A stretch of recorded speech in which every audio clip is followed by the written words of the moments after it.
de poder estar aquí, de compartir y de poder continuar un poco y hacer esta recapitulación y todas las dudas que puedan surgir de esto que vamos a como a hilar de nuevo.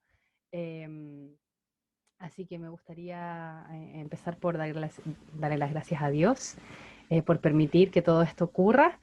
Y bueno, partir como por hablar un poquitito de volver a retomar cuáles son las prácticas eh, y los hábitos dañinos que la nueva era tiene para todos nosotros y cómo esto se puede ir escabullendo un poquitito y metiendo en nuestras casas y en nuestras familias sin realmente darnos cuenta.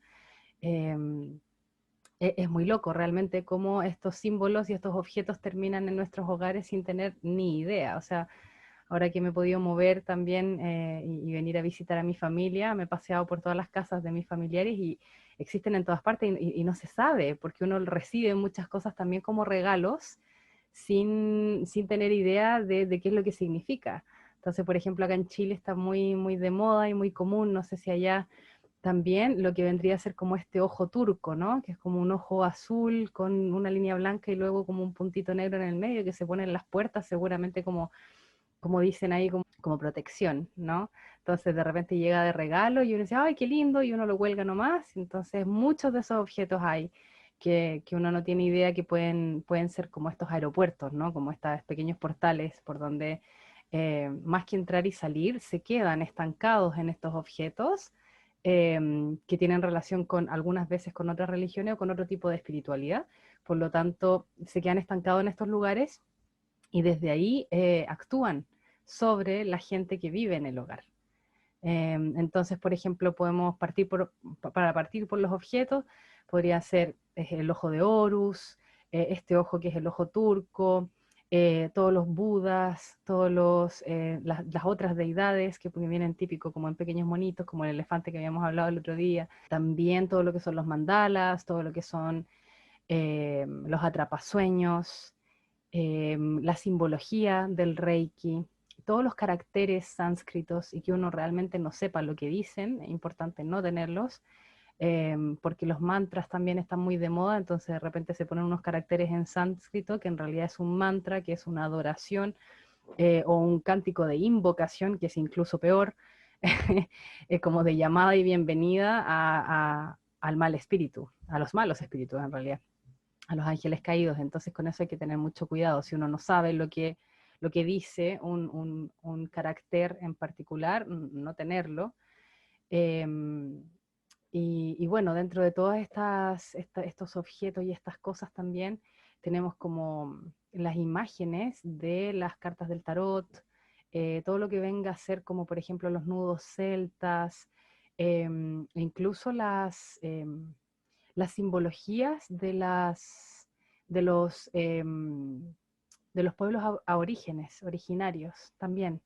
Eh, Porque ya conversamos también en una de las otras sesiones que todo ese conocimiento primigenio fue entregado a la humanidad por los ángeles caídos, muchos de ellos siendo espíritus de ciencia caída.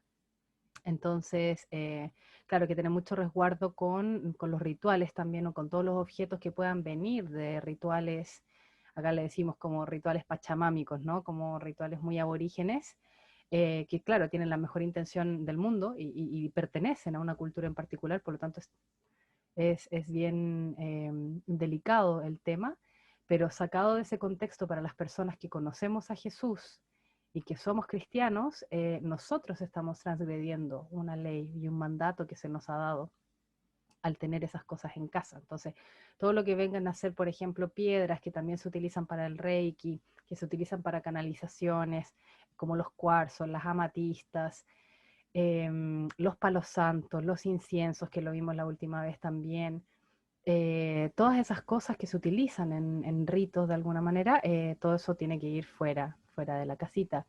Em, Ahora, dentro de lo que habíamos visto también, pasando como a la parte como de las prácticas en sí, porque esto ya son los objetos que vienen adosados, muchos de ellos a las prácticas, pero de repente estos objetos son tan llamativos que terminan siendo como regalados y uno los termina teniendo en casa sin saber lo que tiene. Entonces, para movernos un poco de los objetos, si se me olvida alguno, lo iré diciendo a medida que me acuerdo.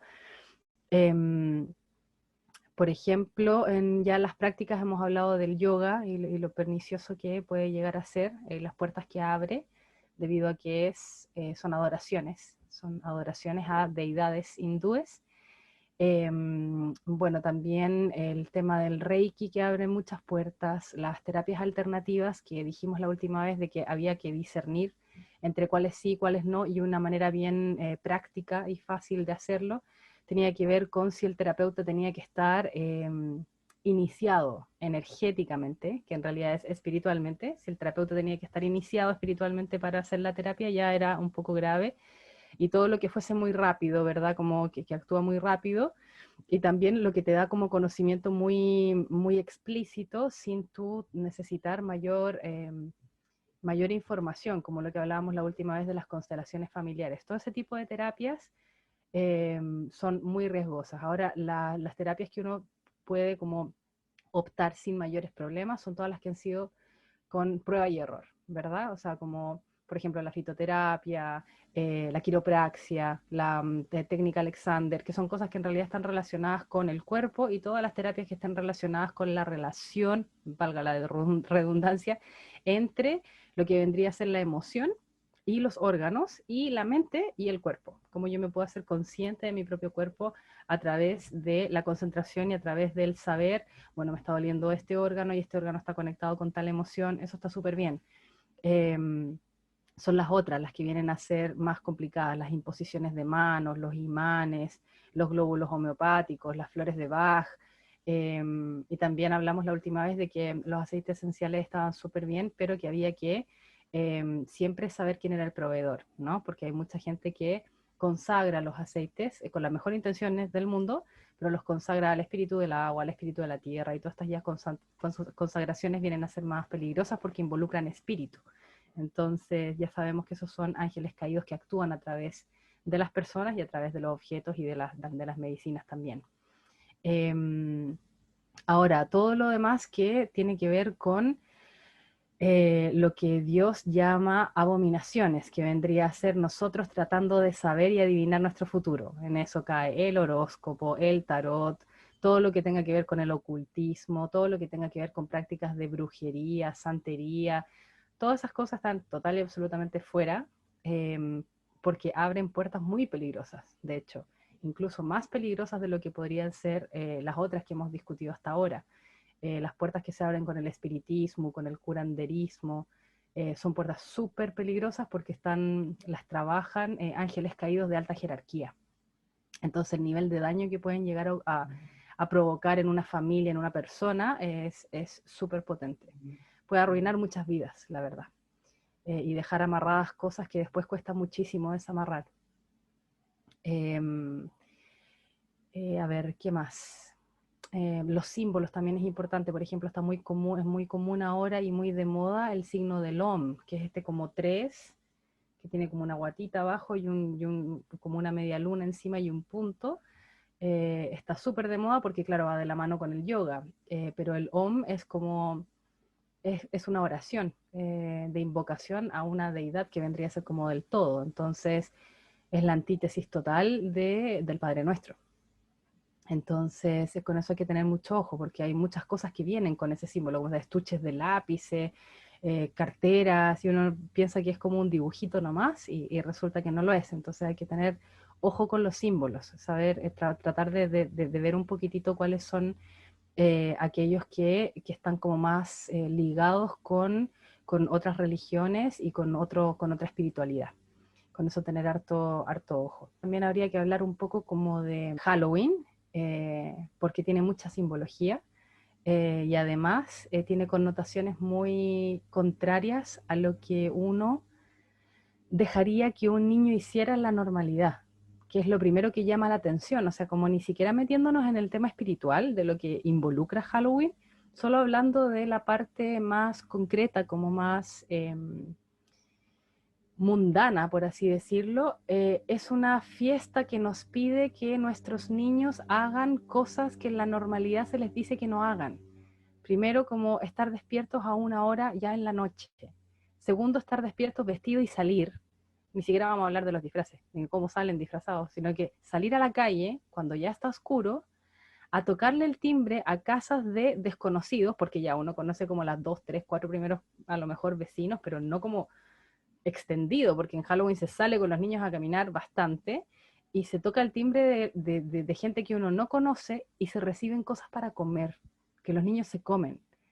Por lo menos yo recuerdo cuando yo era más pequeña, a mí me decían, no recibas nada de extraños, y menos cosas para comer. O sea, es como ya ingerir algo que te está dando alguien que tú no conoces es algo muy, muy raro. Entonces, ya partiendo de esa base, como lo que se nos pide, entre comillas, lo que nos pide esta celebración es hacer algo muy antinatural con los niños.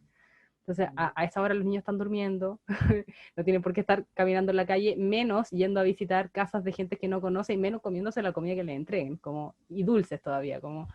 Entonces ya todo eso ya para mí, a criterio personal, ya es como un big no, como demasiado grande.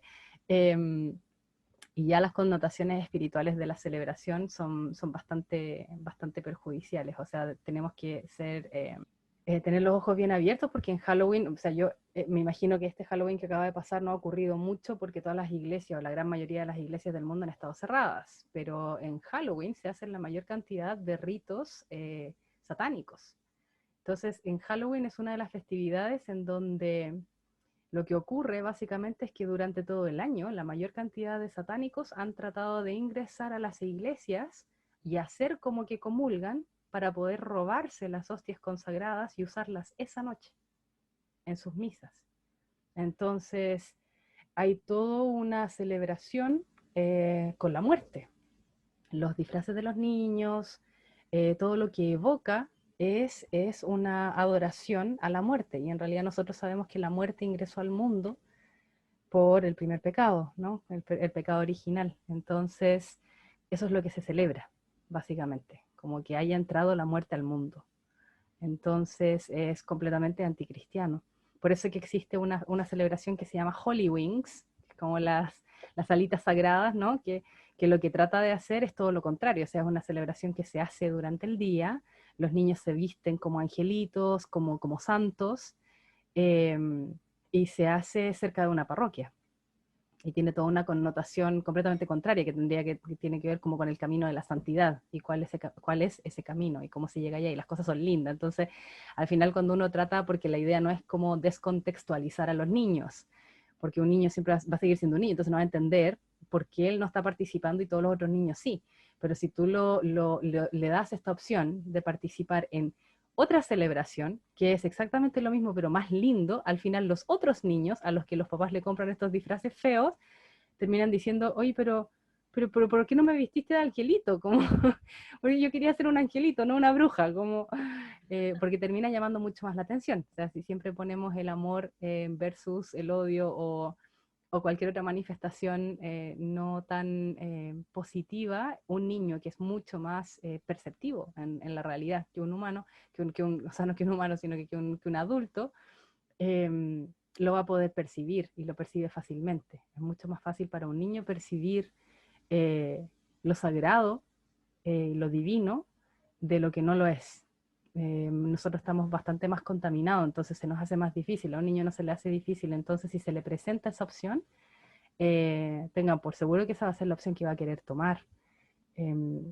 Se ha visto por lo menos acá en Chile que funciona bastante bien. Sí. Buenas noches, Buenas noches. Karina. Karina, ¿hiciste el yoga, el reiki, el budaísmo? En ese momento, ¿cuál tú sentiste que tú sentías que estabas en el lugar correcto? Pero ¿cuál ha sido la diferencia ahora que estás en el catolicismo, que tú sientes la presencia de Jesucristo, de que tú comulgas? ¿Cuál ha sido en realidad la diferencia? ¿Qué tú podrías decirnos de esa diferencia en lo que tú como persona, como ser humano, tú sientes, en lo que tú crees, en lo que tú has podido sentir espiritualmente? Muchas gracias por la pregunta, porque es una muy buena pregunta. Eh, Cuando yo hacía Reiki, cuando yo hacía yoga, me sentía muy bien, pero me sentía muy bien en mi ego. cuando uno compara el ego con el espíritu, son dos cosas completamente distintas, tan distintas que son inversamente proporcionales. Mientras más crece el ego, más se disminuye el espíritu. Mientras más crece el espíritu, más se disminuye el ego. Entonces lo que me ocurrió es que, claro, en el yoga y en el reiki uno se siente muy bien, pero tú te sientes bien. Mi yo se sentía muy bien. Sentía que estaba como elevada, que mi cuerpo se sentía más liviano, que tenía comprensión mental de las cosas mucho más nítida, como cosas que tenían harto que ver con, a lo mejor con lo intelectual y con lo físico. Pero yo cuando voy a misa y cuando comulgo, lo que siento no tiene nada que ver ni con lo mental ni con lo físico. Tiene que ver con un ensanchamiento del corazón que la única manera que tengo de describirla es como que se hiciera tan... Yo siento que mi corazón es súper, todavía es una piedra, que hay mucho que trabajar para que se convierta en un corazón de carne, pero aún así, cuando comulgo lo que siento es como una expansión en mi pecho y una sensación casi como de un gozo, porque es muy distinto hablar de gozo y hablar de placer, porque el placer es de los sentidos, es como la culminación máxima de lo que los sentidos pueden percibir, y el gozo es del espíritu, es lo más alto a lo que puede llegar eh, el espíritu en cuanto a gozo. Esa es la diferencia, que uno es de los sentidos y el otro es del espíritu. Entonces, el gozo tiene una condición de habitar el ser completo. A mí no le pertenece al cuerpo ni tampoco le pertenece solamente como a la parte limitada de la parte cognitiva, como de lo intelectual, sino que es algo que te habita entero. Entonces, cuando yo comulgo, lo que me ocurre es casi como un escalofrío, pero sin serlo, como un tingling, como en todo mi ser, sin hablar de células. Es como si realmente se estuviera alimentando mi espíritu. Y yo mi espíritu no lo sentí nunca, ni haciendo yoga, ni haciendo reiki. Yo ahora que he tenido las dos experiencias, puedo ver de que lo que yo sentía, el placer que yo sentía haciendo reiki y yoga, era eso, era placer, pero no era gozo.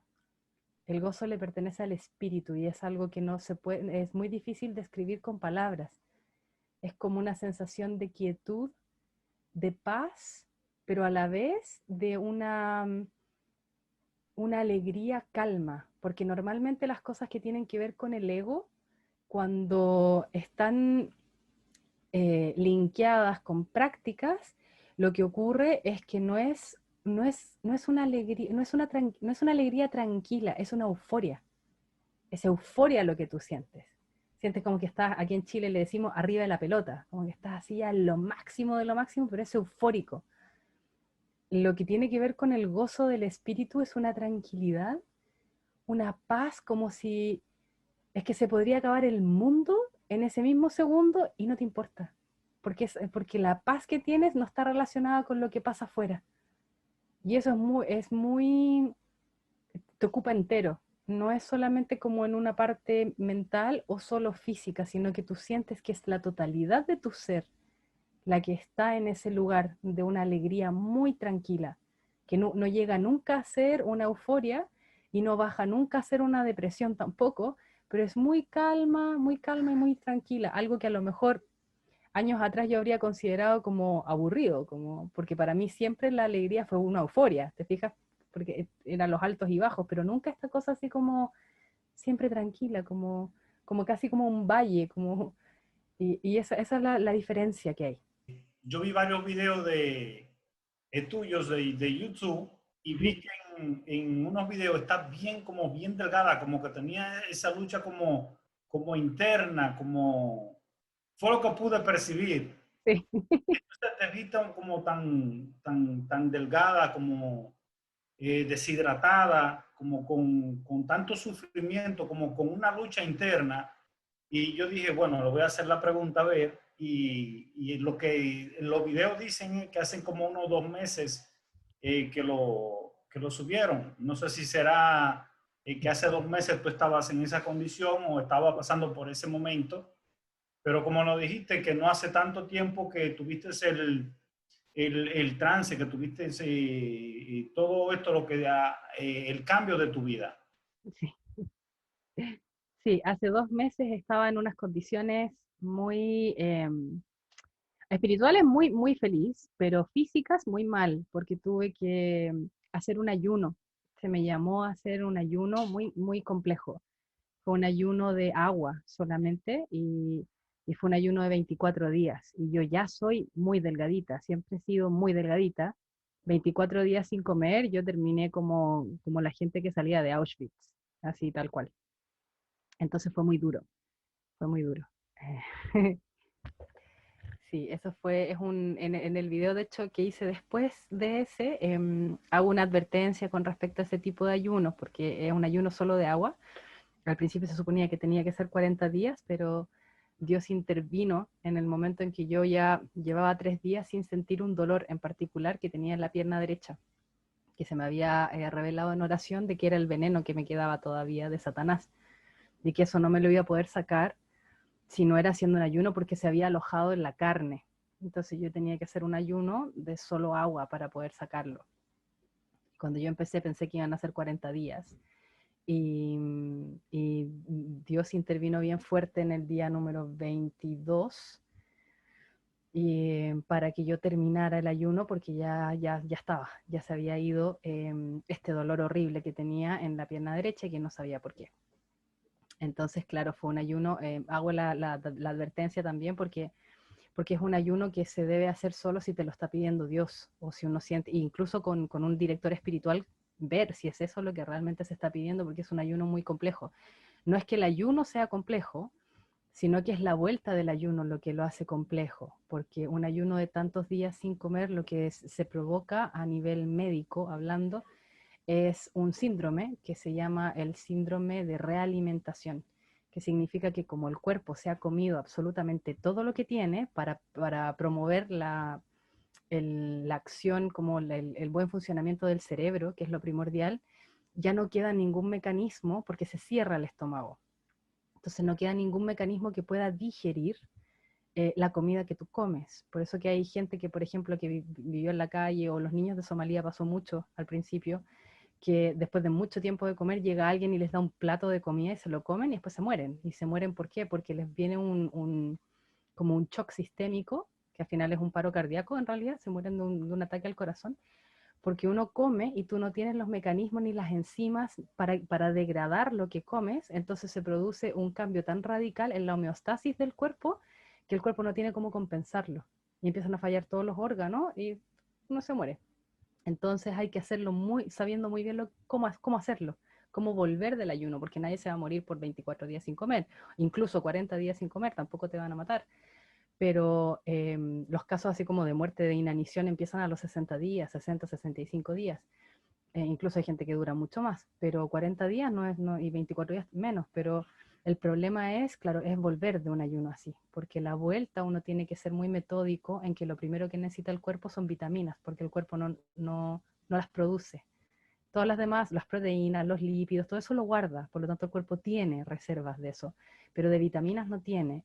Y lo importante de las vitaminas también tiene que ver con la glucosa, porque van más o menos juntas. Entonces, cuando uno consume el azúcar al principio, con este azúcar se pueden volver a crear estos mecanismos y las enzimas para poder digerir lo que viene después. Entonces, bien específico en cuanto a qué es lo que se come primero, porque al principio la primera semana ojalá fuesen puros jugos de fruta y al principio solo 120 ml cada una hora. Es bien estricto cómo uno tiene que volver a alimentarse para no generar un problema grave que puede terminar incluso en la muerte. Entonces, por eso quería hacer la aclaración de que no es un ayuno que uno deba, hay otros tipos de ayuno, muchos muy saludables, muy buenos y muy buenos para enriquecer nuestra fe, pero un ayuno solo de agua por una cantidad de días que pase los 3 es un ayuno que es un ayuno bastante extremo que se hace en casos como el mío, en que era necesario y no me lo estaba pidiendo ni un médico ni un sacerdote. Se me reveló en oración que era lo que yo tenía que hacer o si no, no se iba a ir esto. Entonces, eso, quería hacer esa aclaración para que no se piense que por cualquier cosa uno deja de comer y todo se arregla, porque no, es un poco más complejo eso. Y bueno, volviendo a las prácticas y los hábitos que uno puede tratar de ser más riguroso a lo mejor en casa, también podríamos agregar ahí bueno, las supersticiones populares y también la música, el tipo de música y más que nada las letras de la música que uno escuche. Es súper importante lo que uno dice porque la oración son palabras, entonces cuando uno se dirige a Dios, se dirige a la Santísima Trinidad, uno ocupa un cierto lenguaje. Y cuando pensamos en la magia, que también está completamente opuesto y fuera de lo que queremos para nuestras vidas, la magia son hechizos. Y los hechizos parten por la palabra, por la boca. O sea, si pensamos incluso en la Sagrada Escritura, o sea, primero fue el verbo, ¿no? Entonces, primero fue la palabra. Entonces, las palabras son muy importantes. Más allá del estilo de música que sea, lo que dicen las canciones es lo importante. Entonces, hay que estar atento porque, por ejemplo, de repente pasa en mi barrio que que se pone esta música como de reggaetón o un poco caribeña, pero no se le presta atención a lo que se está diciendo y de repente son unas enseñanzas muy feas para los niños, como llamar a las mujeres de cierto nombre eh, o, o como casi como retratos de cómo sería una relación de pareja, muy horrible, como entonces hay que prestar atención más allá de si uno puede abrir o no puede abrir puertas con la música, con cierto estilo de música, y creo que lo importante también tiene que ver con prestar atención a lo que dicen las canciones, porque por mucho que de repente uno se las aprende o es muy como pegote, el catchy, el estribillo, el coro de la canción, pero resulta de que lo que está diciendo eh, no es tan bueno o da la sensación de un tipo de relación, sobre todo ahora con el reggaetón, eh, que los niños escuchan y que piensan que eso es normal y que así debería ser. Y no es así. Entonces creo que con eso hay que tener como un poco de cuidado, sobre todo si hay pequeños también alrededor. De repente uno con un criterio un poco más formado, a lo mejor lo escucha yendo en la micro o en la casa de un amigo y ya va a poder decir, bueno, eso no es algo que yo pienso o no, pero un niño son esponjitas, entonces absorben todo. Para ellos, si los papás lo están escuchando es porque está bien. Entonces como que se les queda en la conciencia como algo que no tiene nada de mal, como que no hay nada malo en ello. El Em, otro día fuimos a una boda de una amiga dominicana y pusieron una canción que todos bailaban, pero que parecía como una danza africana. Entonces yo pregunté qué eran, ¿no? Entonces mira, no, pues eso era antes de los ancestros que bailaban así para llamar como a la lluvia o no sé qué. Y bueno, me quedé como, es un baile muy contagioso, ¿no? Un baile muy movido, pero es como si estuvieran danzando para la lluvia o para el sol, no sé, y me quedó como la curiosidad si la práctica de este tipo Señor de baile Pedro, en tu país, por ejemplo, en mi país, yo soy de Ecuador, igual podríamos decir, ¿no? Las danzas indígenas, ¿no? Que le hacen a la Pachamama o lo que sea. ¿Qué pasa con este tipo de canciones, aunque sean de tradición? Aunque sean de tradición, para nosotros, católicos, cristianos, que conocemos a Jesús, son absolutamente perjudiciales. O sea, hay que tener en cuenta algo que creo que mencioné de todas maneras la última sesión, que por ejemplo una persona que es indígena, que es parte de su cultura, que nunca conoció a Jesús y que toda su vida ha vivido en amor, para esa persona esa práctica no va a ser un problema porque va a ser juzgada en el amor. Pero para un cristiano que conoce a Cristo, que tiene todos los sacramentos, que tiene todo, que se le ha enseñado todo, esas prácticas son absolutamente detrimentales porque están involucradas, aunque uno no lo quiera ver así, lamentablemente, están involucradas con ángeles caídos. Y nosotros no somos inocentes en ese sentido, porque se está abriendo la, la comunicación, de alguna manera, el conocimiento de que realmente estas prácticas son detrimentales para el alma. Porque ¿qué es lo que pasa? Que, por ejemplo, a mí me tocó muchas veces, yo participé en muchas, dentro de toda la búsqueda de esta curiosidad por encontrar la verdad, eh, me metí en muchas cosas. Entonces yo participé en muchos ritos, en temazcales, en muchas tomas de ayahuasca y en muchos rituales aborígenes. Y una de las cosas que más me llamó la atención en el proceso de exorcismo, porque cuando uno participa en estas ceremonias, las danzas son para ciertos espíritus y los fogones, el fuego que se hace es una ofrenda.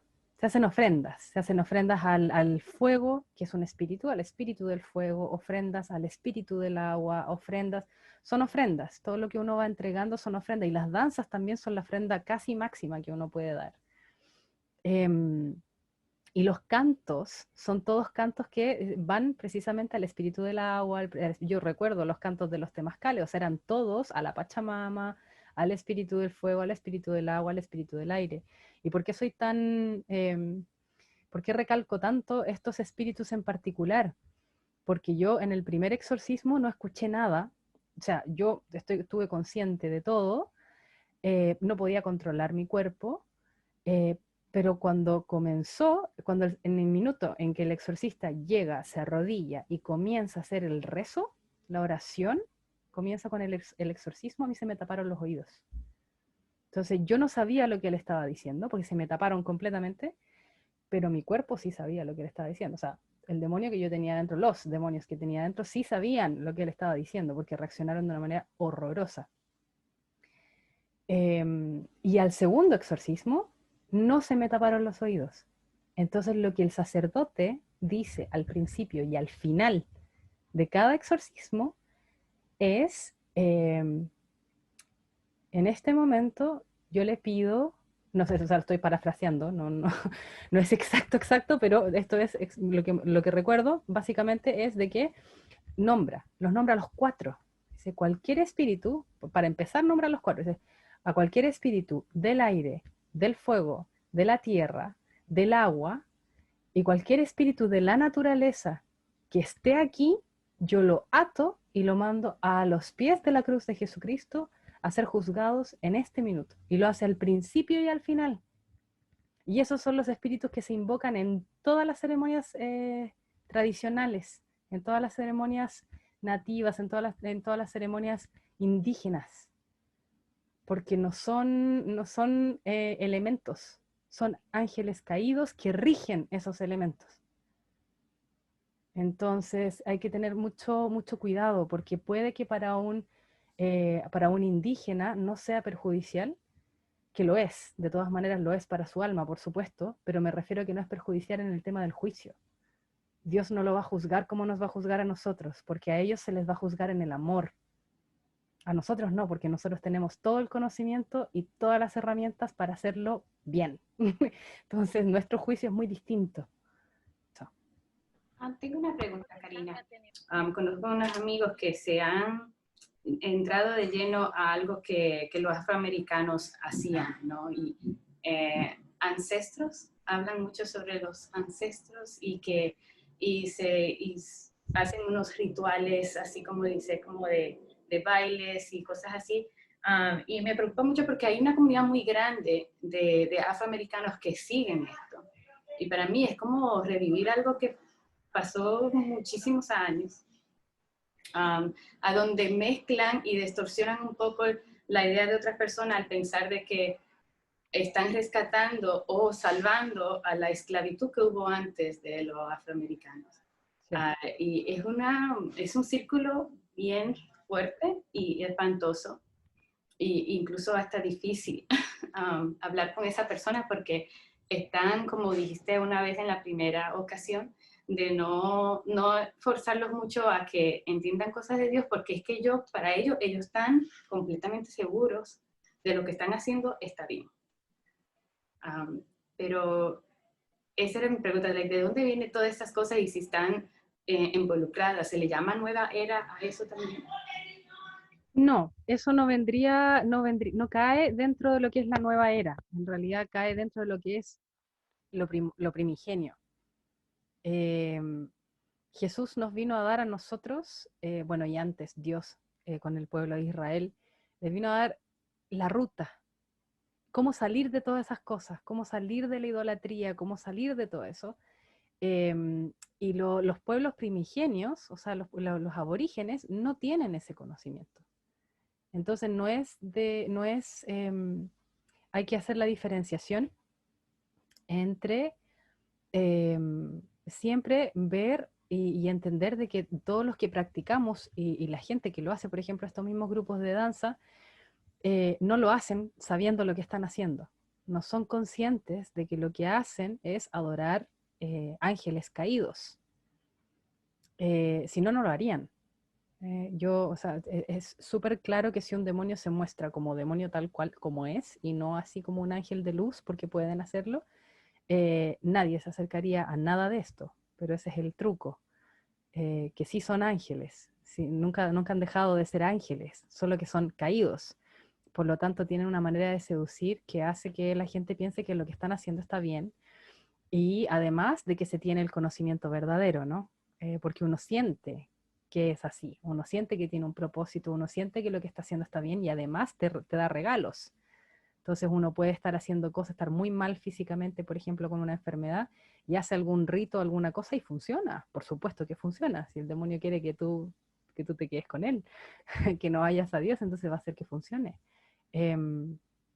Entonces, el punto aquí es cómo se hace con las personas, tiene mucho que ver con la caridad, pero con la caridad no entendida como lo que yo doy que me sobra o lo que le doy a un otro, sino que con la caridad de la que habla Pablo, que tiene que ver con el amor. Con lo que habla San Pablo, es que tiene que ver con el amor, que tiene que ver con el entender dónde esa persona está, con el entender el por qué hace lo que hace, y al principio solo dejarlos ser mientras uno ora por ellos, porque no hay otra forma de que una persona pueda ver el error en el que está si no hay un poco harto de oración de por medio que tire unos pequeños rayitos de luz en donde la persona cuando escuche ciertas cosas o se le digan ciertas palabras como que puede como despertar un poquito de la nube en la que está.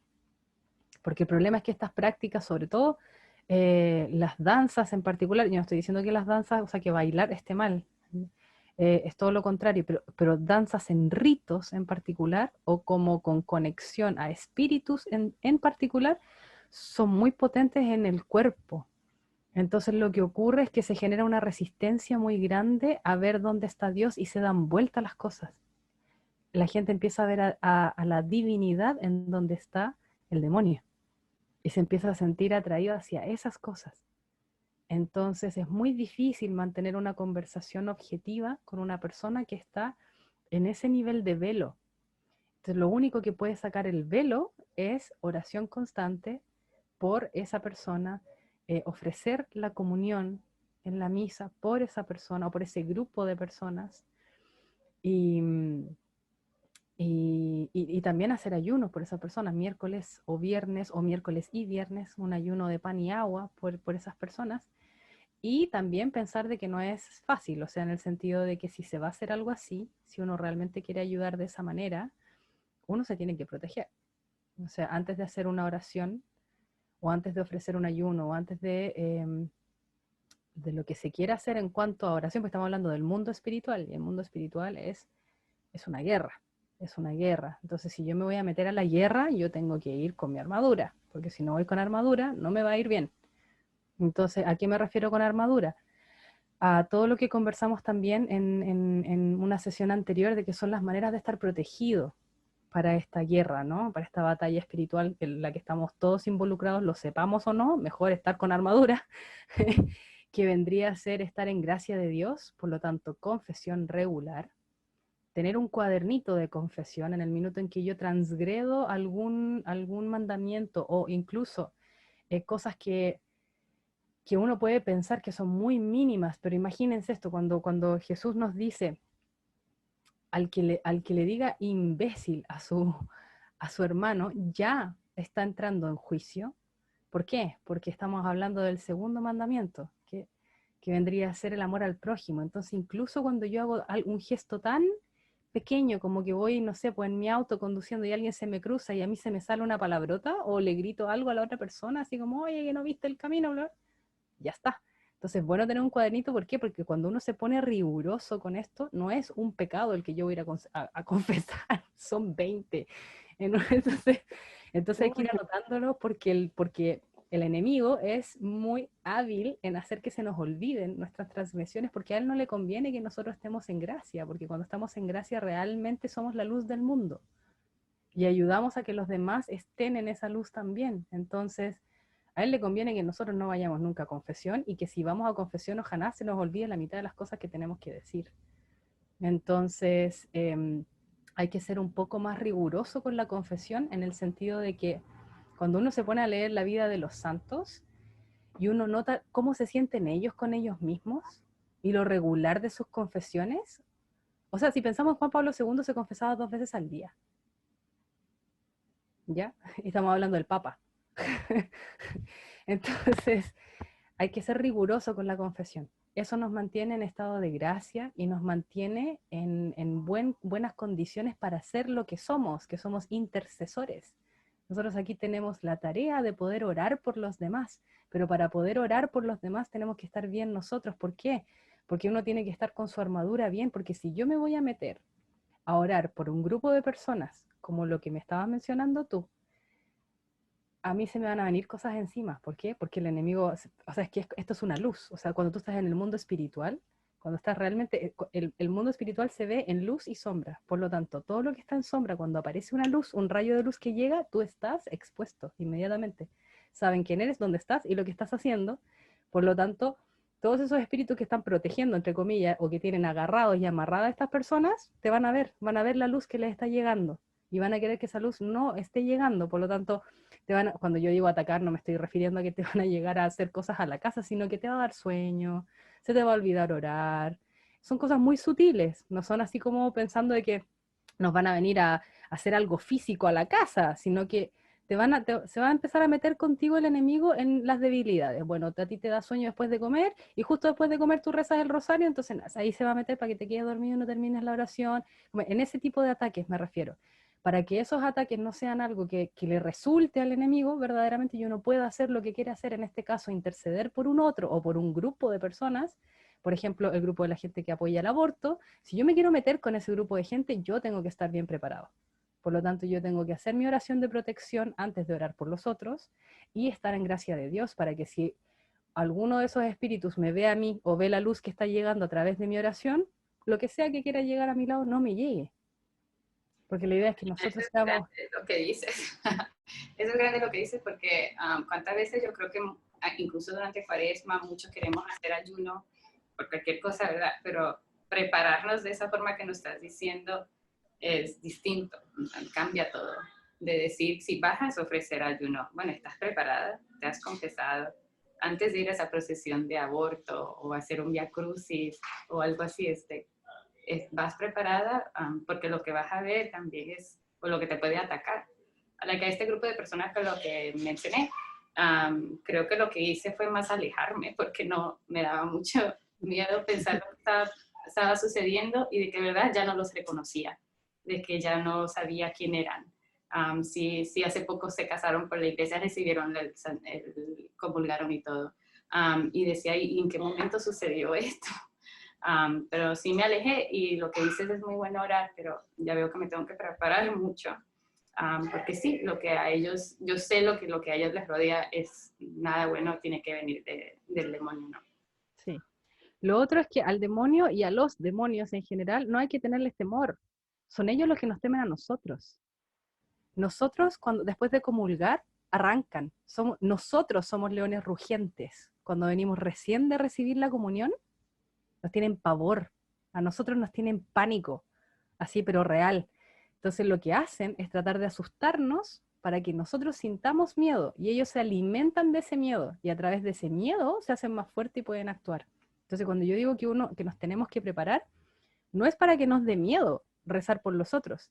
Es todo lo contrario. Es para que sepamos de que nosotros somos soldados de Cristo. Y estamos aquí, todos nosotros estamos aquí para llevarle almas. Y la única manera que podemos hacer eso realmente, verdaderamente, no tiene que ver con la evangelización, pero no está enraizada en eso, está enraizada en la oración.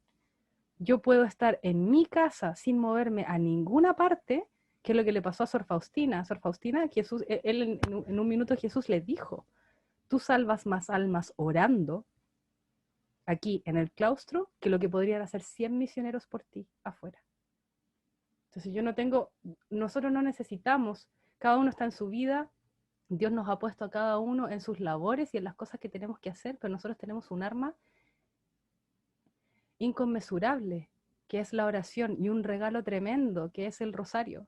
Y nosotros solo con esas dos cosas, ya le podemos poner también la corona de la Divina Misericordia, la coronilla del Arcángel San Miguel, podemos agregarle muchas cosas, pero ya solo con esas dos tenemos ganada la batalla.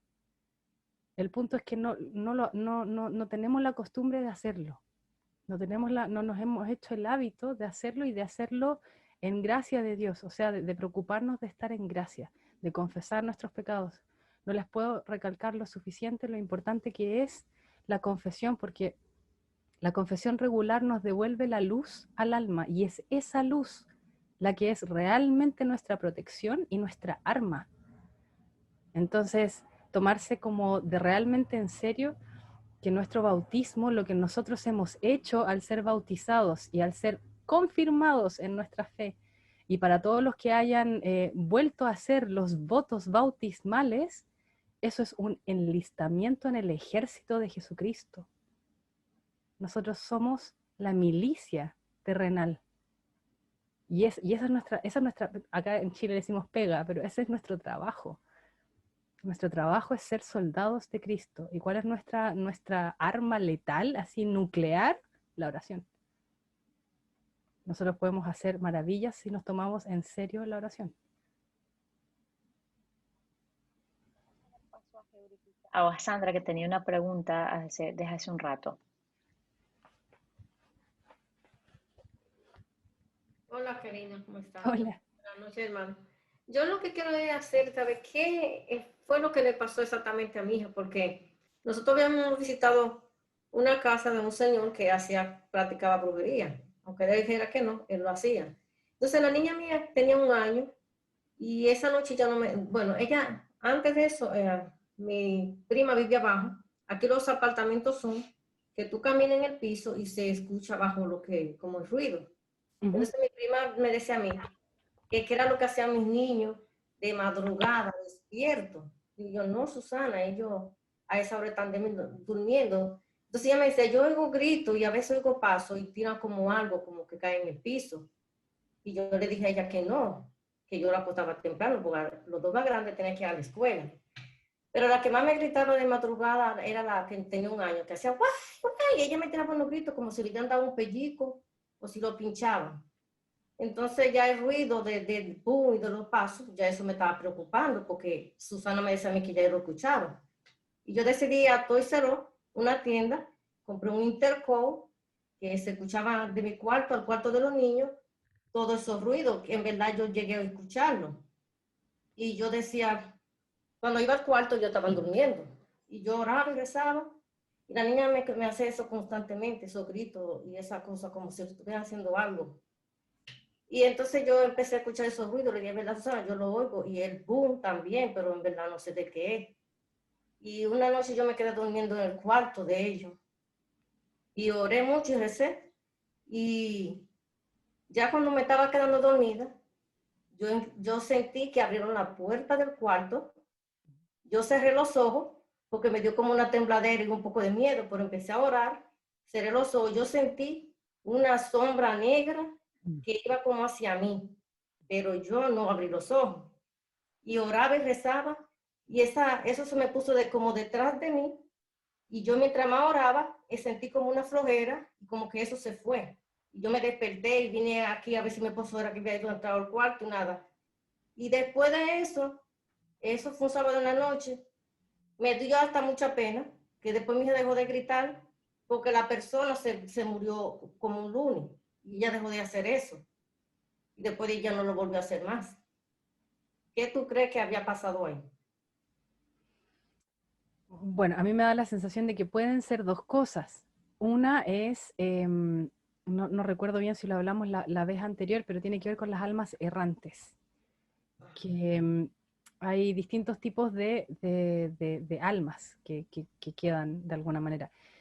Esto lo conocí por el padre Fortea porque él habla de la distinción que hay entre los tipos de posesiones que pueden haber, ¿ya? Entonces pueden haber posesiones, demonios, literalmente, ángeles caídos, como también puede haber posesión de almas que han sido condenadas al infierno, y también puede haber posesión por almas errantes. Entonces, en este caso me da la sensación de que puede ser un alma errante. ¿Qué es un alma errante? Un alma errante es un alma que en el momento de la muerte no reconoció a Dios. O sea, ateos, por ejemplo, que no tienen una creencia en particular, que no reconocen a Dios, no creen en Él. En el momento de la muerte se quedan errantes porque se pierden. Tienen como una nube que no les permite reconocer la luz de Dios. Y Dios en su misericordia lo que hace es extender el plazo para estas almas para que puedan encontrarlo, para que puedan reconocerlo. Entonces cuando un alma no la vienen a buscar inmediatamente, porque hay una descripción muy linda en el libro que me parece que la conversamos la última vez, pero que es la Virgen María y Jesús que vienen a buscar a estas almas específicamente, porque una de ellas decía que había nacido, o sea, que había muerto en 1850 y que se había pasado todo ese rato sintiéndose perdida, y en una situación, ser un alma errante es muy triste. No es rabia ni nada, sino que es mucha melancolía, mucha pena, tienen mucho dolor, mucha tristeza. Entonces lo que necesitan esas almas es que se les ore. Entonces, como tú oraste, solo necesitan oración. Esas almas cuando están incluso dentro de un cuerpo, la manera que tienen los exorcistas de diferenciarlas es la salida del cuerpo. Primero porque les gusta orar. Cuando el exorcista comienza a orar por ellas también oran, empiezan a orar a través de la persona. Y la segunda es la salida, cuando sale un demonio del cuerpo. O sea, para empezar, un demonio cuando se empieza a orar, lo único que quiere es arrancar de la habitación, o sea, gritos y cosas guturales horribles. En cambio, estas almas no, estas almas oran. Y la otra diferencia entre un alma errante y un demonio es la salida del cuerpo. La salida del cuerpo, cuando sale un demonio del cuerpo, es un grito horroroso y además un dolor físico muy grande. Y la salida del cuerpo de un alma errante es un suspiro. Es solo eso, es como un alivio, entonces, claro, como las almas errantes tienen un nexo con la tierra muy fuerte, porque también se convierten en almas errantes cuando tienen apegos muy, muy potentes con el mundo, con las otras personas. Y cuando ya no queda gente que pueda orar por ellas, es más difícil aún, porque cuando queda familia, uno puede orar por ellos, pero si no, bueno, y si nació en una familia de ateos también es bastante difícil, pero entonces, claro, si tú oraste y ocurrió esto que ya se fue, puede haber sido un alma errante, como también puede haber sido un tema con la opresión, porque puede haber sido también un tema de la casa, porque si es en esa habitación y solo en esa habitación que hubo manifestación, cuando se han hecho ritos, cuando se han hecho cosas en particular en una parte de la casa, normalmente lo que ocurre es que eso se convierte como en una suerte de portal, como de tráfico de entrada y salida de espíritus. Entonces, eso también es arreglable con la oración, no si la oración es lo máximo, pero entonces, sobre todo cuando está dirigida, como con una buena intención, con una intención clara. Entonces, pueden haber sido cualquiera de esas dos, me imagino, de lo que yo conozco, creo que puede haber sido cualquiera de esas dos, que haya sido un alma errante que quedó medio en pena en ese lugar y no haya tenido cómo irse porque no tenía una creencia muy arraigada a Dios, por lo tanto no lo pudo reconocer en el minuto de la muerte, o que en esa habitación haya habido alguna práctica en particular que dejó abierto algo que también se puede haber cerrado con la oración, si ya no sigue ocurriendo. Gracias, Karina. De nada. Si quieres, podemos continuar hablando sobre, no sé si te faltaba mencionar algunos puntos Sí. sobre las prácticas saludables. Sí, me faltaba, de hecho. Claro, porque estábamos hablando de la confesión y lo importante de la confesión y mantenerse en gracia, precisamente tanto para nosotros, nuestra familia, nuestros amigos y todas las personas, y también para estas luchas, ¿no? Como de cuando uno quiere ya ser intercesor por causas más grandes como lo que hablábamos del aborto o grupos de gente que practiquen y que hagan ciertas cosas. Entonces, dentro de las prácticas, además de la confesión, que ya la hablamos, por supuesto, todos los sacramentos, o sea, y el más importante de todo es la misa. Entonces, si uno no tiene tiempo de ir a la misa diaria, es que no hay que perderse la misa de los domingos. O sea, nosotros sabemos como católicos de que es pecado mortal no ir a misa el domingo.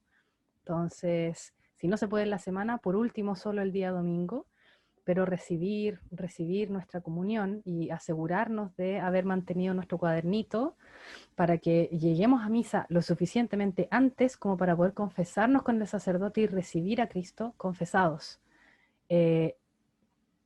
El poder que tiene la Eucaristía en nosotros es enorme, tanto así que en la revelación que les comentaba la otra vez de Marino Restrepo, él dice de que, y no es solo él, también incluso se hizo una película de monitos animados para explicar esta parte, para explicar lo que ocurre a nivel espiritual en la misa.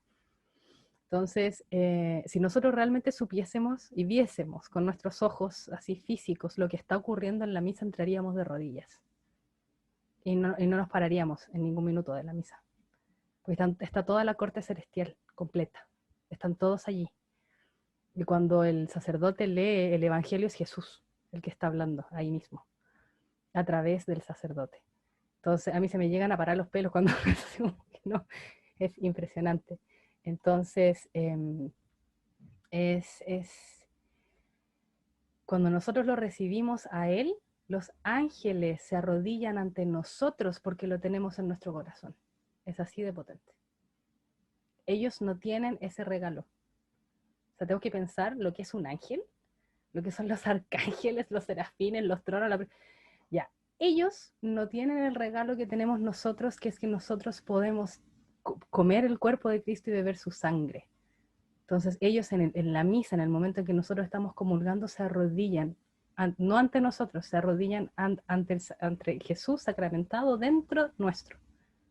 Porque por los 15 minutos en que nosotros, eso es lo que podemos como, si ya llevamos una vida como de oración constante y todo, se puede mantener con nosotros durante mucho rato más del día, pero los primeros 15 minutos está así puro dentro de nosotros. En esos 15 minutos toda la corte celestial se arrodilla frente a Jesús en nosotros. Entonces, no tengo palabras para describir el poder que tiene la comunión en nosotros. Y si estuviésemos conscientes de lo que nos ocurre a nosotros a nivel de alma, cuando recibimos la comunión confesados, iríamos todos los días. O sea, estaríamos pegados 15 minutos antes, 20 minutos antes de la misa diaria, ahí así, pero ahí. Entonces, la misa. La misa es el regalo más grande que se nos ha dado a nosotros. Entonces hay que aprovecharlo. Esa es una práctica saludable para todos nosotros, y más que saludable, es súper necesaria, porque aunque no lo sintamos tan así como entrañablemente, de repente, no sé, pues he conversado con gente que dice, bueno, pucha, yo no me emociono, como que no lo siento. Bueno, no importa, de hecho hay una Santa Teresa de Ávila, estuvo 15 años sin sentir a Dios, y ella lo tomaba como un regalo tremendo, así, pero tremendo, el no sentirlo. Entonces, no hay que pensar de que porque uno comulga y no siente nada, no hay nada ahí. Todo lo contrario, nuestro corazón es de piedra y tiene que lentamente empezar a suavizarse para convertirse en un corazón de carne, y cuando sea de carne lo vamos a poder sentir muy bien. Pero antes de eso no podemos esperar como poder sentir todas estas cosas en la comunión. Pero de que ocurren, no porque no las podamos ver y no porque no podamos sentir lo que está ocurriendo con nuestra alma mientras nosotros comulgamos, no significa que no ocurra. Y ocurre, y lo que hace es sanarnos. Jesús nos sana a través de la comunión y sana todas las cosas que podrían ser consideradas nuestras debilidades si nosotros se lo permitimos. Y a lo que quiero llegar con eso es de que Dios nos ha hecho libres, nos dio el libre albedrío, que es nuestro máximo regalo como creación, de que nosotros podamos volver a Él por elección propia, porque nosotros queremos volver a Dios. Por lo tanto, nadie tiene la potestad para influir en nuestro libre albedrío. ¿Y qué significa eso? Realmente, ¿qué significa? Es de que si yo no le pido ayuda a Dios, de que si yo no le entrego mis dificultades y mis debilidades a Jesús, ellos no pueden hacer nada. Están ahí esperando a que uno se las entregue. Pero si uno no se las entrega, ellos no pueden hacer absolutamente nada, porque tiene que ser por libertad propia, tiene que ser por libre albedrío, porque yo quiero decirle a Jesús en ese momento de la comunión, antes de la comunión, decirle que quiero que, no sé, que necesito que me haga humilde y mansa y pura de corazón. Y que por favor le ofrezco todo mi dolor y mi sufrimiento porque me cuesta esto. Y por favor que me está costando tanto, necesito ayuda. Pero si no hacemos ese acto de pedir ayuda y de entregar aquello que se nos hace demasiado grande, nada podemos sin Él. Nada podemos sin Él. Entonces si lo queremos hacer todo por voluntad propia, se va a hacer mucho, podemos llegar, sí, pero vamos a gastar muchísima energía, muchísimo tiempo en hacer algo que, entregándoselo a Él, que es el mejor doctor del universo, no hay, o sea, no hay por dónde perderse, ¿no? no, no tenemos por dónde estar confundidos ahí. Entonces, adoptar también saludablemente la costumbre de estar muy consciente de lo que se nos hace difícil y entregárselo a Él. Él se va a encargar de todo, pero hay que entregárselo. Y hacer un gesto voluntario o decirlo en voz baja o en la mente, pero decírselo, porque por más que Él nos lea los corazones y por más que Él nos sepa toda la vida, le encanta que le hablemos. Aunque Él sepa de que yo tengo problemas con fulanito, que me pasó esto en el trabajo, de que mis hijos no sé qué, le encanta que le contemos lo que nos ocurre y le pidamos ayuda en eso que se nos hace difícil, porque si no, no puede intervenir. Él no puede. Nos puede invitar, nos puede mostrar el camino, nos puede sugerir cosas, pero nunca va a intervenir si nosotros no se lo estamos pidiendo. Karina, ¿cómo has llegado a adquirir tanto conocimiento en tan poco tiempo? O sea, no sé si conocías antes mucho de la fe mientras estabas. Sabemos que has dicho que eres una persona, has sido siempre una persona muy curiosa y como que te gusta mucho aprender, qué es lo que te llevó a donde estabas, pero ¿siempre has tenido cierto conocimiento de la doctrina de la fe o es algo nuevo o en 3 meses desde que tú hasta acá ha sido un conocimiento infuso todo esto? Como nos sorprende mucho. Gran parte ha sido conocimiento infuso y el resto ha sido yo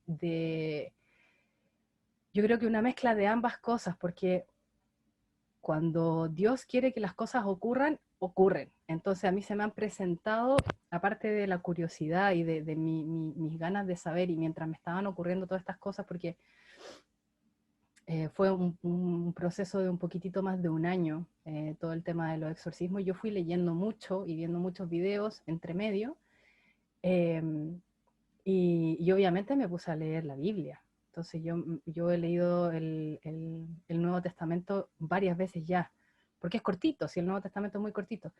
Y hay como un orden que sugiere un sacerdote que se llama el Padre Ángel, un orden específico para leerla y entenderla bien, que vendría a ser primero los 4 evangelios, los hechos de los apóstoles, las epístolas, todas las cartas de San Pablo, y saltarse el Apocalipsis, que el Apocalipsis sea lo último que se lee, y después uno se va al Antiguo Testamento y empiezas a leer los profetas, el Génesis, los profetas, y después cuando terminas con eso, ahí recién te va, y hay un orden para leerlo, y recién te vas al Apocalipsis para poder entenderlo bien, después de haber leído toda la Biblia completa, porque si uno lo lee así nomás, no se entiende, uno más que se asusta que entiende lo que se está tratando de decir. Entonces la recomendación es el Apocalipsis al final.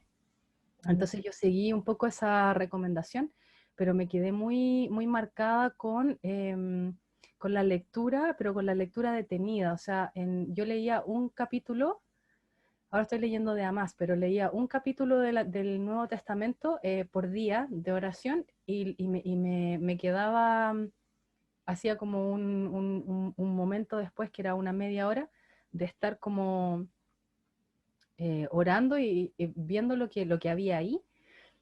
Y yo le llamo como coloquios con Jesús, porque como que me quedaba escuchando a ver qué pasaba ahí con eso. Y en eso hay mucho, yo creo que ahí está todo. Lo que pasa es que nosotros Y me cuento también, porque lo hice mucho tiempo, como que lo leemos así, le damos una sola lectura a lo que estamos leyendo ahí, y resulta de que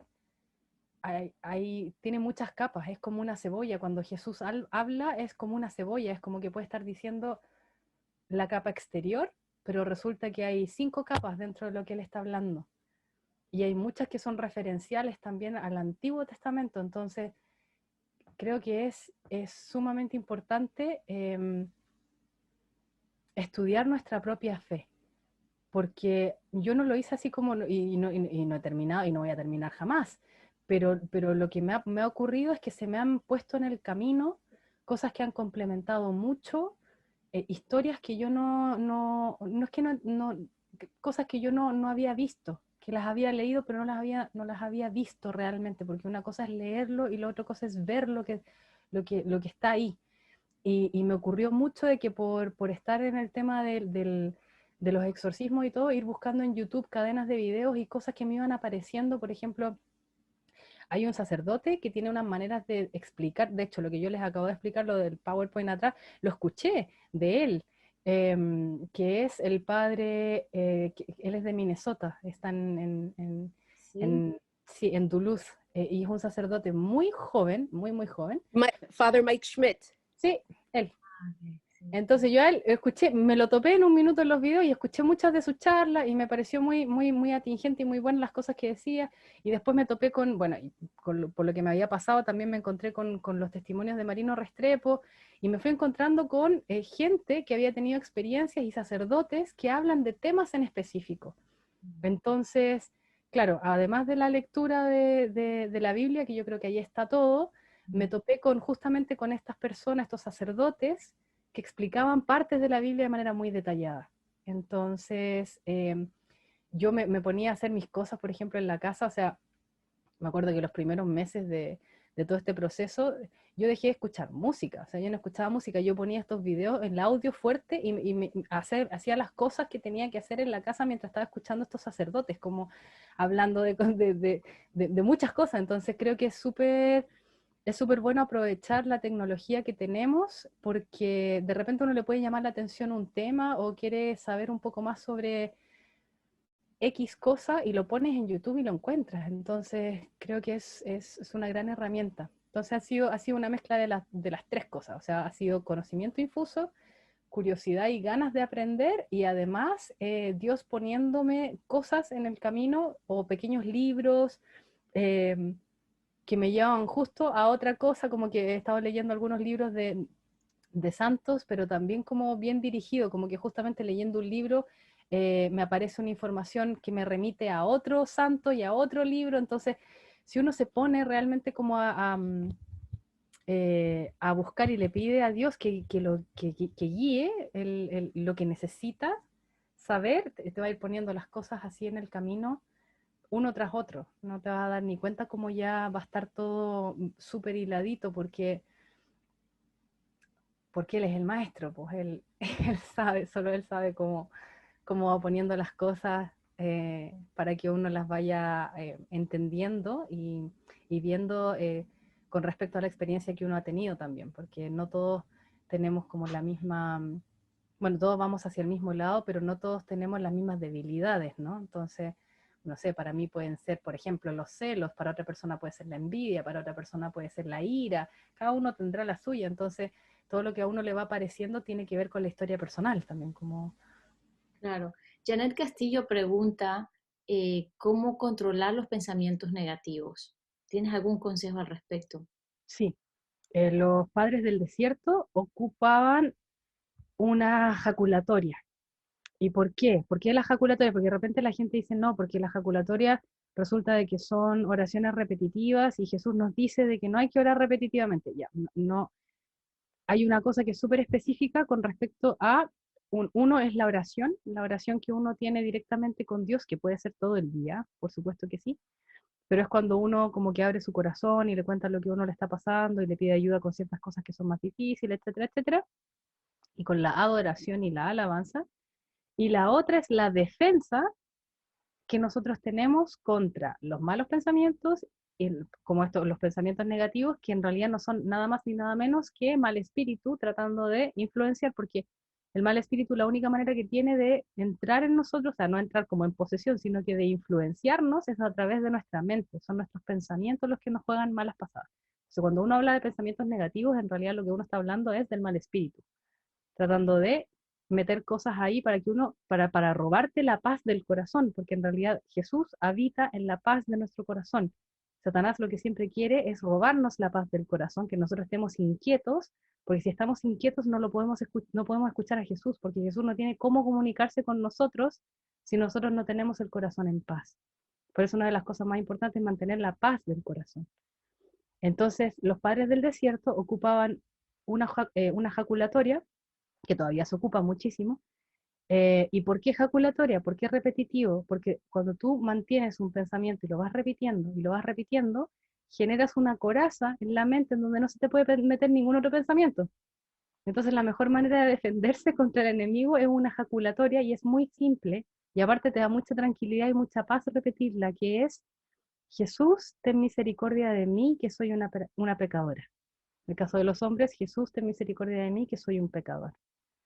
De hecho, hay un rosario que está hecho específicamente para eso, que tiene 100 cuentas, y están hechas de lana, como de hilo, y tienen al final una cruz que también está hecha de hilo, con los hilos colgando, porque se suponía que los padres del desierto se limpiaban las lágrimas con eso. Entonces eran 100 cuentas y ellos andaban todo el día, pero todo el día diciendo: Jesús, ten misericordia de mí, que soy un pecador. Jesús, ten misericordia de mí, que soy una pecadora. Jesús, ten misericordia. Entonces cuando uno esté muy overwhelmed, como demasiado agobiado con malos pensamientos o con ideas que uno no quiere tener, jaculatoria al tiro, así como funciona muy bien, y además de funcionar como coraza, funciona dando mucha paz, mucha paz. Incluso cuando uno tiene una decisión así muy dura que tomar y uno sabe que es la decisión correcta, pero da mucha pena, o hay mucho apego, o son cosas muy difíciles de hacer, es la perfecta jaculatoria para hacer, porque te va a permitir dar la fuerza para hacer lo que tienes que hacer y la tranquilidad para hacerlo sin estar agobiada con lo que trata de hacer siempre el enemigo. O sea, cuando uno quiere tomar una decisión que te va a llevar al camino de la santidad, te va a poner muchísimos obstáculos en el medio, sobre todo emocionales, para que tú decidas: no, esto no lo voy a hacer porque es demasiado difícil, o porque me da miedo, o lo que sea. Y ahí uno puede estar todo el día con la jaculatoria y es así, te lleva, pero lento pero seguro por el camino, así. Creo que Hebris y Sandra tienen otra pregunta, y creo que esa va a ser nuestra última porque ya nos estamos acercando a la hora. Hebris, Sandra. No, era prácticamente la misma pregunta que hizo la hermanita Janet. Okay. Sería algo como, por ejemplo, soy católico, creo en Dios Padre, Dios Hijo, Dios Espíritu Santo, en la Virgen, pero me comporto de otra manera a lo que me manda el catolicismo. Me comporto a una manera de que cuando cometo un error trato de justificarme, de hacer todo lo posible por yo quedar bien, sabiendo que aún estoy mal. Me comporto de una manera de que no me importa el bienestar de nadie, es solamente el mío. Entonces yo quiero saber qué yo podría hacer para yo tratar de mejorar mi capacidad como persona, como cristiano, como creyente. Ok, estoy abriendo aquí mi celular porque tengo una imagen en donde aparecen, porque no lo quiero, a ver, acá está, ya. No quiero parafrasearlo porque está muy bien hecho, entonces.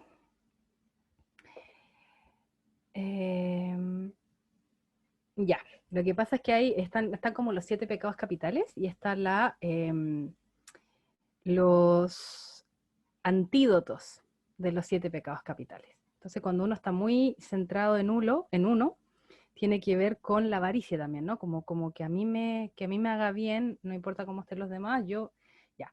Y están coordinados con con las 7 obras de misericordia, que pueden ser 7 exteriores o 7 interiores, ¿ya? Entonces, la avaricia, en este caso, está emparejada con el visitar y cuidar a los enfermos y con dar hospedaje al peregrino.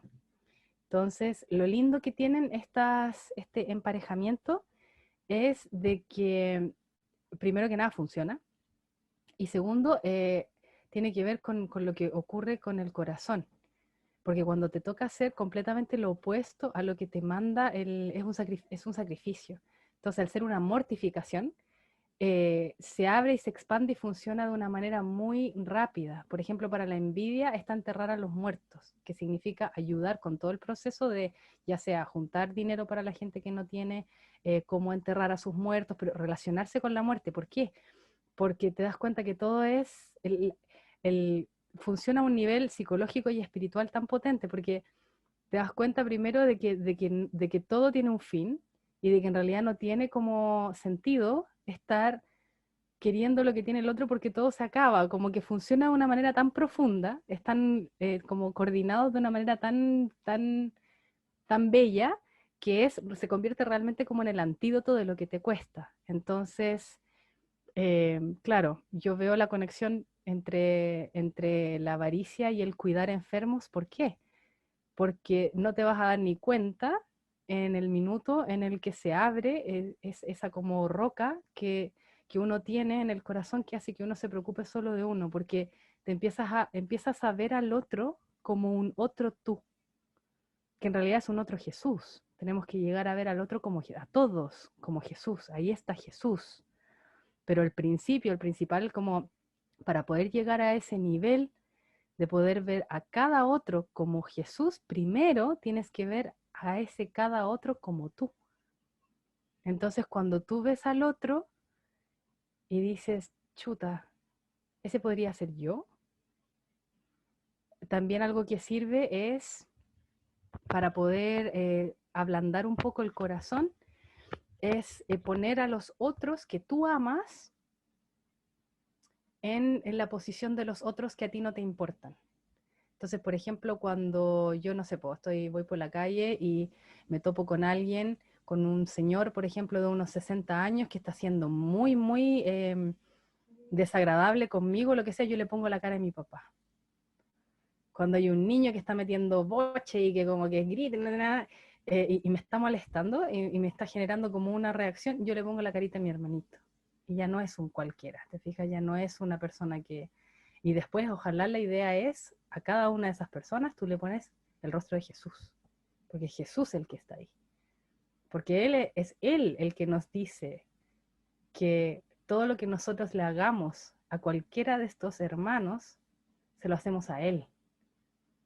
Entonces, cuando ya tenemos esa visión de que lo que yo le estoy haciendo a mi prójimo, se lo estoy haciendo a Jesús, ahí ya la cosa cambia. Pero para llegar, siento, a esa conexión, primero hacerlo con las cosas que son más familiares.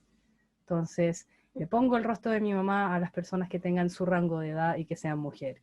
Le pongo el rostro de mi abuelita a las que, te fijas, le pongo de la gente a la que yo amo, la gente a la que a mí me importa, a las personas que podrían ser completamente indiferentes para mí.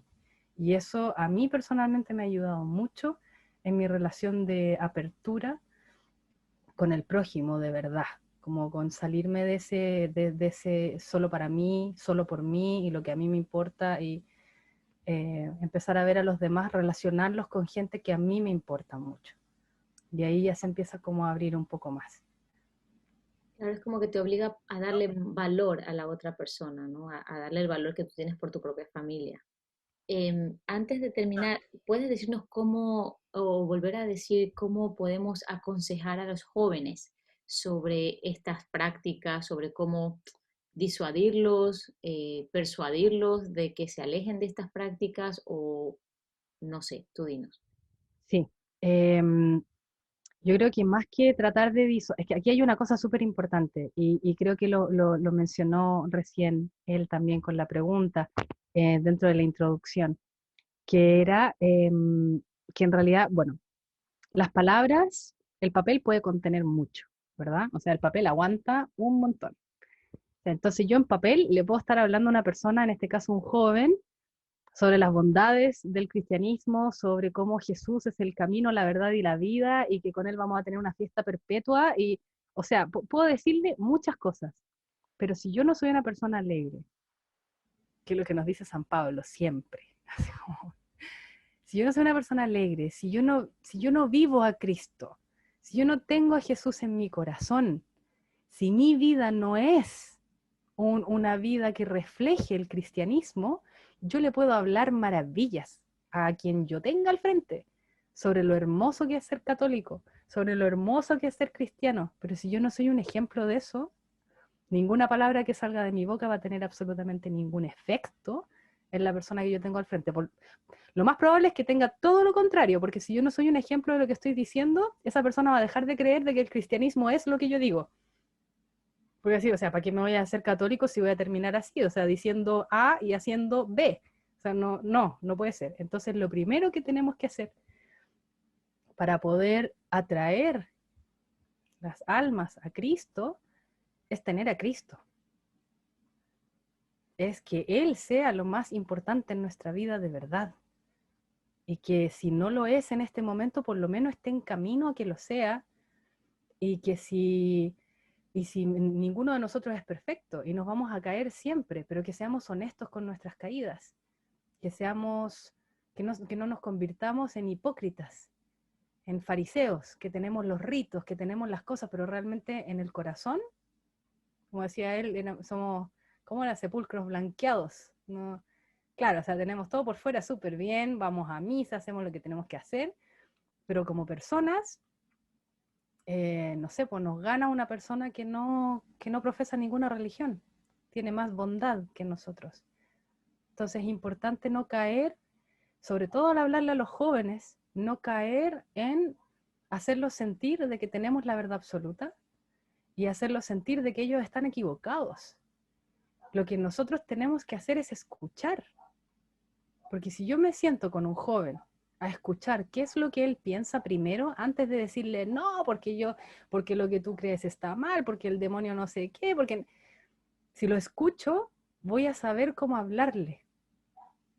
Porque voy a entender por qué esa persona cree lo que cree, cuáles son los vacíos que ese joven tiene que está llenando con lo que está eligiendo. Entonces, si yo me quedo en silencio y solo escucho para poder entender por qué está eligiendo lo que está eligiendo, voy a poder hacer un mucho mejor trabajo al hablarle, porque le voy a poder hablar en términos que conoce, voy a poder ocupar palabras. Si le presto atención a su lenguaje, voy a poder usar palabras que conoce y no palabras que sean tan alien para una persona que no sea católica, por ejemplo. No le puedo empezar a hablar de la gracia de Dios. O sea, se me va a hacer una cruz y se va a ir para atrás y no me va a querer escuchar nada más. Puedo hablarle en un lenguaje que sea más adecuado y propicio, próximo, para que entienda lo que yo le quiero decir, pero mucho después de que yo he escuchado las razones de por qué esa persona está haciendo lo que está haciendo. Porque si no podemos escuchar al otro, no podemos evangelizar, porque lo demás se convierte solo en proselitismo, y eso no sirve. No nos sirve de nada, porque lo que yo hago al final es cerrarme y hablar de lo que yo considero que es la verdad absoluta y no escuchar a nadie más. Entonces, el Papa es un muy buen ejemplo de cómo realmente uno puede evangelizar sin evangelizar, como sin ir con esa bandera del proselitismo. Entonces, yo, desde mi opinión, creo que lo mejor que uno puede hacer es escuchar primero, no esperar resolver el problema en una conversación, escuchar para poder entender por qué ese joven está donde está y cuáles son las necesidades vitales que está satisfaciendo con las cosas que está haciendo, para poder yo presentarle un plan mejor, para poder yo hablarle cuando me toque hablar, poder hablarle yo de cómo satisfacer esas necesidades que yo veo sin decirle explícitamente que estoy viendo que necesita cosas, pero poder planteárselas sabiendo que es eso lo que él está buscando en el otro lugar. Y, por supuesto, ser un ejemplo. Ser un ejemplo de que lo que yo estoy diciendo es una realidad para mí. Porque si no es una realidad para mí el ser bondadoso, si no es una realidad para mí que los cristianos decimos que somos todos hermanos. Si yo realmente estoy siendo prejuicioso con el otro, si a mí me pasan un montón de cosas que yo no puedo sostener, va a ser muy difícil que yo pueda convencer a cualquier persona, siendo joven o no joven, de que el camino en el que yo estoy es un buen camino. Porque si nuestro camino nos hace arrogantes, si nosotros vamos caminando el camino del catolicismo pensando que somos mejores que los demás, no lo estamos haciendo bien. Muy bien, muchas gracias, Karina. Yo creo que a todos nos ha tocado todo lo que has dicho, sobre todo el escuchar. Puso Laura en los comentarios, por eso Dios nos dio 2 oídos y una sola boca para poder escuchar más y hablar menos, y es tan cierto. Y lo último que te quería preguntar, ¿cuál ha sido tu mayor enseñanza en todo este proceso y cuál es tu consejo para nosotros, ya como para terminar tus 3 conferencias, por decir así, o experiencias? ¿Con qué quisieras que nos quedemos en cuanto a tu enseñanza y tu consejo para todos nosotros? Que Jesús es verdaderamente el camino, la verdad y la vida, que no hay nada más importante que Él sea el camino, la verdad y la vida. Y que le tengamos más confianza. Cuando Él viene y le dice a Sor Faustina que ponga en el cuadro, Jesús, confío en ti, eso tiene una razón de ser demasiado grande, y es que no confiamos en Él. Por lo menos no lo suficiente como para entregarle nuestra vida. Y esa es la única persona a la que se la podemos entregar con confianza. Y sabiendo de que Él va a hacer todo para mantenernos bien y felices. Porque Él no quiere que estemos así pasándolo mal. Lo que pasa es que cuando hablo de la confianza en Él, hablo de tener la confianza para seguir su voluntad en nuestra vida. Y se los digo de verdad, de todo corazón y desde el fondo de mi alma, lo que sea que Él les pida, se lo está pidiendo porque Él sabe que van a ser mucho más felices y que van a estar mejor en el camino que les está proponiendo. Por mucho que nos dé miedo, por mucho que ese camino significa que yo, no sé, en vez de casarme y tener hijos, soy célibe el resto de la vida, o que pueden ser caminos difíciles, pero no están exentos de gozo. Lo que pasa es que el gozo viene una vez que uno ha tomado la decisión de seguir su voluntad, no antes. Entonces es ahí donde viene el enemigo y se pone enfrente y te hace surgir todos esos miedos de, por ejemplo, en este caso, y que terminar con la pareja, y que no sé qué, pero ¿y cómo? Y los apegos y los afectos y un montón de cosas que actúan ahí, y uno sabe y uno siente en el corazón que te está diciendo que va por allá, pero están todos estos miedos y temores y cosas que a uno le cuestan en el camino. Y yo creo que si tengo algún consejo para dar sería que hay que tirarse de guata donde sea que Él le está diciendo que se tienen que ir, porque no hay nadie De panza, de estómago. Sí, de panza, sí, pero tirarse nomás a la piscina porque Él sabe lo que está haciendo. Y nosotros no nos vamos a dar cuenta de eso hasta mucho tiempo después, cuando miremos para atrás y y por eso era que yo tenía que hacer esto y esto.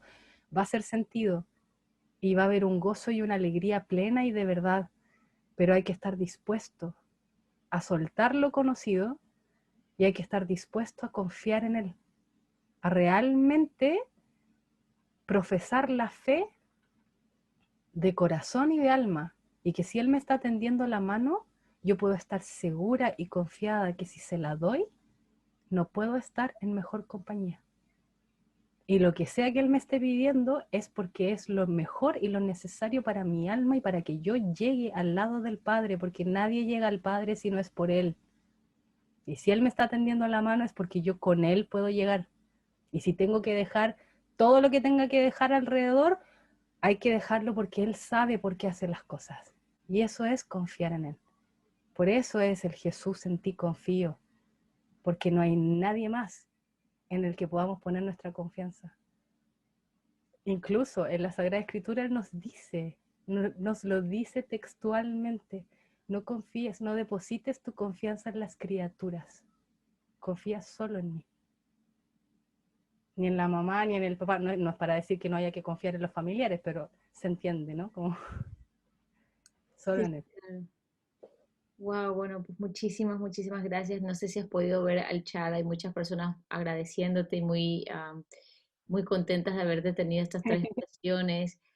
Quizá no todos pudimos responder ni contestar preguntas, pero yo estoy segura que todos hemos salido bastante satisfechos con lo que hemos escuchado, bastante animados también, y sobre todo con este último consejo que nos has dado, de confiar, de lanzarnos de panza, como dices, de guata, y de simplemente soltarnos en los brazos amorosos de nuestro Padre, ¿no? Que a veces nos cuesta tanto y resistimos tanto por nuestros temores. Ha sido 3 días que vamos a extrañar. La próxima semana no va a estar Karina ya. Aquí terminamos, chicos, lo siento. Pero bueno, cuando tengamos y cuando ella también tenga tiempo, obviamente que la podemos tener en más ocasiones si estás disponible. Por lo pronto, pues, como les he dicho, y si tenemos el consentimiento de Karina, podemos poner estas conferencias en YouTube. Yo te las puedo mandar antes para que las veas, antes de hacerlas públicas, ¿no? Gracias. Bueno, nuevamente muchísimas gracias. Esperamos que tu camino de fe y de vida espiritual siga siendo tan fructífero como lo ha sido en estos pocos meses. Si así ha sido en 3 meses, no me imagino lo que el Señor hará contigo en toda lo que tenga deparado para ti.